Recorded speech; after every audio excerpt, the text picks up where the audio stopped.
Leto II de la Casa Atreides es uno de los dos hijos mellizos de Muad'Dib, el primer emperador Atreides, quien ubicó su residencia en el desértico planeta Arrakis, desplazando así a Kaitain, el planeta escogido por la anterior dinastía imperial, la Casa Corrino. Leto, al igual que su hermana, Gánima, tiene el rasgo de prenacido, al igual que su tía Alia, quien regenta el imperio tras la desaparición de Muad'Dib, después de los acontecimientos de la novela Mesías de Dune. Ser un prenacido le permite tener una perspectiva muy amplia para su temprana edad, permitiéndole visitar las memorias de sus ancestros, incluido la de su padre, a la hora de tomar diferentes decisiones a lo largo de su vida. Tras la muerte de la regente de Arrakeen, Leto ascendió al trono imperial como Leto II Atreides, reclamando su lugar como heredero directo del Mesías de Dune. Ya conocemos cómo ascendió al trono imperial, pero ¿cómo fue capaz de mantenerse en el cargo durante más de 3000 años? Leto había cruzado el sendero que su padre despreció, la senda dorada, el camino que llevaría a la humanidad hacia un futuro prometedor. Pero para ello, el joven heredero de la casa Atreides debía convertirse en algo más que un simple humano. Incluso con toda la especie del universo a su disposición, su tarea se vería inacabada, por lo que recurrió a lo que la presciencia le mostraba: convertirse en un dios, ser el avatar del imparable e inmisericorde dios Fremen, el señor que la humanidad necesitaba para alcanzar el cenit de la evolución de nuestra especie, renunciando así a su propia humanidad. En una grotesca y simbiótica comunión con las truchas de arena, Leto adquirió habilidades sobrehumanas, así como una longevidad extraordinaria, invulnerable a cualquier tipo de daño físico posible, mas nunca podría olvidar el sufrimiento que esto le traería en sus largos años de vida. Leto II de la casa de los nobles Atreides había accedido a convertirse en un híbrido entre gusano de arena y humano. Mezclando su misma piel con la robusta dermis de las truchas de arena, paulatinamente su ADN se mezcló, transformándolo en una grotesca bestia carente de cualquier imagen cercana a lo que era, asumiendo el rol de guía de la humanidad sin oposición alguna. Regentó el control absoluto de la especie, imponiendo la regla de Leto, caracterizada por su dominio absoluto sobre la galaxia. Para lograr este control, implementa políticas draconianas, como la prohibición de la tecnología destructiva y la preservación de un orden ecológico a través de la manipulación genética y la reorganización planetaria. A pesar de su autoritarismo, Leto II también muestra compasión y preocupación por el bienestar de la humanidad, sacrificando su propia naturaleza humana para garantizar la supervivencia a largo plazo de la especie. Utilizando su inmenso poder y su capacidad para prever el futuro, Leto impone un control autoritario sobre la humanidad, asegurando la estabilidad política y social de la misma. El dios emperador justifica su régimen autoritario como un medio necesario para evitar el estancamiento y el colapso de la humanidad, argumentando que la estabilidad y la adaptabilidad son esenciales para la supervivencia a largo plazo. Su visión a largo plazo y su capacidad para ver el panorama completo lo llevan a tomar decisiones difíciles y a sacrificarse a sí mismo en aras del bien común, aunque ello le lleve a ser llamado tirano, déspota o bestia.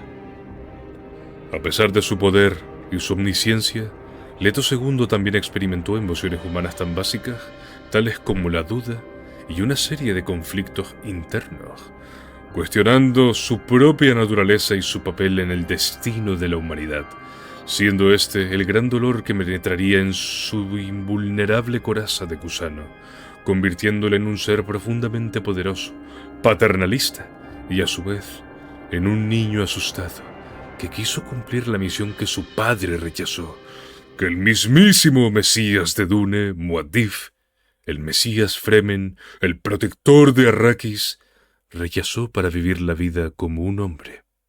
Su hijo, sintiendo esta gran responsabilidad, tomó la controvertida y dura decisión de transformarse en símbolo de odio, veneración y al mismo tiempo en un ser que jamás hallaría consuelo, ni siquiera en su propio plan, lo que le llevaría a una soledad tan profunda que desencadenaría sus últimos designios. Respecto al monopolio de la Melange, el dios emperador comprendió el papel crucial de la especie Melange en la sociedad humana, tanto en términos de su uso para la navegación espacial como para su influencia en la conciencia y la evolución humana. Al convertirse en un ser híbrido con capacidad para producir especia, Leto aseguraba un suministro constante y controlado de este recurso vital para la humanidad, pudiendo prescindir así de los gusanos de arena y de mantener a Arrakis como aquel hostil y yermo lugar ocupado por los antiguos esclavos ensuníes que prosperaron hasta convertirse en los estoicos Fremen. Leto era consciente de los errores y las tragedias del pasado de la humanidad, incluidas las guerras y los conflictos causados por el poder y la ambición desmedidos por parte de diferentes facciones. Al asumir el papel de dios emperador y convertirse en un ser híbrido, Leto esperaba guiar a la humanidad por un camino diferente y evitar la repetición de esos errores. Centralizando el poder imperial, arrebatándole el poder a las Bene Gesserit, a los navegantes de la cofradía e incluso a la propia Choam.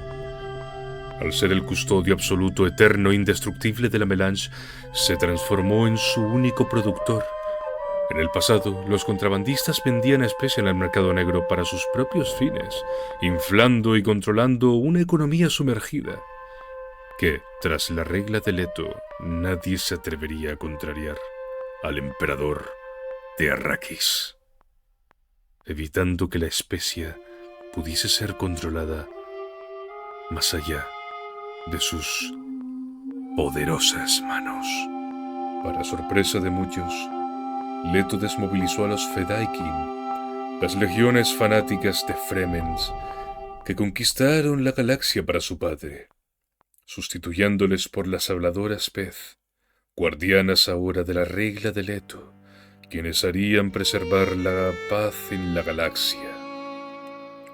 Esta decisión fue tomada debido a la potencial amenaza que representaban estos al temer que se aferrasen a la imagen de su padre y luchasen contra los designios del nuevo dios emperador, quien había destruido el entorno al que los Fremen más arraigados a las antiguas costumbres llamaban hogar. Por evitar un posible levantamiento militar, la desmovilización de las legiones ayudó a reducir las tensiones y los conflictos internos dentro del imperio. Al eliminar las grandes fuerzas militares, evitaba representar su imagen como una figura opresiva de cara al populacho, tal y como hacían los Corrino con sus temibles Sardaukar. Pese a sus grandes dotes intelectuales, el señor de la Melange va sintiendo como cada vez más, a lo largo de los siglos, tanto su cuerpo como su mente van dejando progresivamente su identidad como Leto II de la Casa Atreides para convertirse en otra cosa. Una amalgama de experiencias y vidas enlazadas a la conciencia colectiva de los gusanos de arena, perdiendo el raciocinio humano a medida que su parte de gusano avance en su interior. Esta transformación lo lleva a perder gradualmente su identidad individual, pasando a convertirse en una entidad más cercana a un dios que a un ser humano, convirtiéndose para muchos en el avatar de Shai-Hulud en el plano material, la representación de los antiguos faraones en el nuevo imperio instaurado por Leto II. A pesar de sus poderosas capacidades, Leto II es consciente de que su existencia como dios emperador limita el potencial de la humanidad para crecer y evolucionar. Los gusanos de arena, ahora extintos, yacen dentro del poderoso cuerpo, ahora hibridado de Leto II, el planeta Arrakis terraformado en un vergel, para que ahora todos y cada uno de los gusanos de Dune se hallen dentro de la conciencia colectiva del supraser que es Leto, adaptándose como buenamente puede un mortal humano a los designios imparables de Shai-Hulud. Tras 3500 años de reinado, conocemos de Leto a través del último gola vivo de Duncan Idaho, que pide a la Bene Trilax. A través de él, conocemos el universo que controla a su antojo. A través de las habladoras pez, como ejército imperial que ejecuta su regla por toda la galaxia. Hay varios personajes clave que se envolverán en el atentado que lo asesinará. Está Winori, una Ixiana que ha sido adoctrinada para ser su esposa y que es una tentación tremenda para Leto y de la cual se enamora. Por supuesto, Siona Atreides, una habladora pez que lidera la quinta columna contra Leto y cuyos genes tienen la capacidad de evitar la presencia del emperador de Arrakis. Y por supuesto Naila, la habladora pez que ejecutará al tirano, siendo manipulada por las órdenes contradictorias del mismo. Tras 3509 años de reinado, le hacen caer desde un puente cuando iba camino de su propia boda, sus segundas nupcias, puesto que accedió a casarse con su hermana Gánima para consolidar todo el poder de los Atreides en sí mismo, dejando que Faradín Corrino fuese el consorte de ésta para engendrar así a la prole de los hermanos Atreides. Y se deshace, con su caída al río, en el agua, convirtiéndose en múltiples truchas de arena que de nuevo traerán el entorno desértico y con ello los gusanos de arena de Arrakis. Ningún arma era capaz de dañar a Leto Atreides. No obstante, ya no solo era Leto. Ahora era el dios emperador, y su parte de gusano sufría con el contacto al agua. Y al igual que las trullas se aferraron a él en el pasado, ahora le abandonaban a su suerte, pereciendo en ese irrisorio río, mientras iba camino a sus segundas nupcias. Esto dio lugar a la religión del Dios dividido, cuyos creyentes consideran que en cada gusano del Arrakis que renació como el desierto que fue antaño, se encontraba un fragmento de Leto, impregnando para siempre su esencia en el devenir de Dune y de la propia especie, salvando con su deceso a la galaxia, logrando el alivio que nunca halló en sus largos años de reinado. El alivio de haber cumplido su misión, habiendo sido el guía que la humanidad necesitaba, el padre que Arrakis anhelaba, y el tirano por el que la galaxia siempre le recordará. Leto II de la casa de los Atreides, el dios emperador que temió el regreso de las máquinas pensantes y destruyó el viejo sistema del imperio, basado en los Faufreluches, para adquirir la hegemonía total de la galaxia, por encima incluso de la cofradía espacial, quienes perderían su particular hegemonía gracias a las grandes mentes ixianas, que desarrollaron las no-naves, herramientas poderosas que les permitirían expandir el gobierno de la humanidad en los tiempos de la dispersión, momento posterior a los tiempos de hambruna que llegaron tras la muerte de Leto II. Tiempos en los que la humanidad recordó su independencia, su ambición de ampliar las fronteras de lo conocido y, ante todo, su hambre insaciable de conocimiento. Muchos le recordarán como el tirano, otros como el dios dividido. Yo siempre le recordaré como el hombre que desafió su propia naturaleza para salvar a los demás, el mayor acto de abnegación que veremos en toda la historia de Dune. El hombre al que jamás podré hacer justicia con mis narraciones. Aquel que acabó con el misticismo y el oscurantismo, a través de métodos poco ortodoxos, sí, que incitaron a una humanidad sumisa a rebelarse contra el hijo de Muad'Dib, al que llamaban el dios emperador de Dune.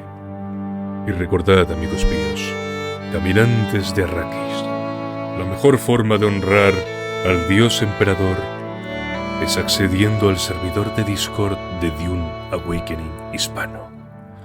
El servidor donde estamos reuniendo no solamente a los amantes del nuevo MMO que se aproxima, sino también a todos aquellos